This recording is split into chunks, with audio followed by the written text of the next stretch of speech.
Hi everyone, welcome to Edtech with JRep. I'm Javier Rabagliet and I'm here to show you how to insert a video onto Google Slides. Let's go!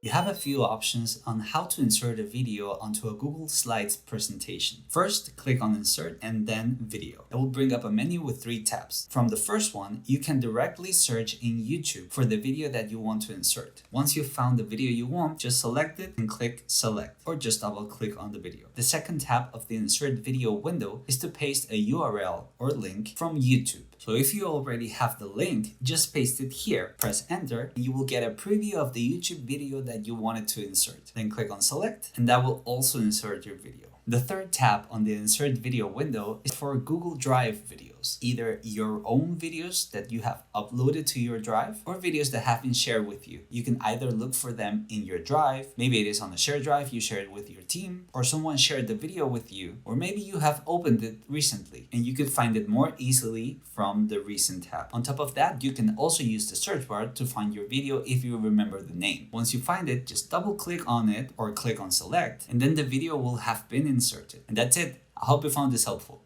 Bye!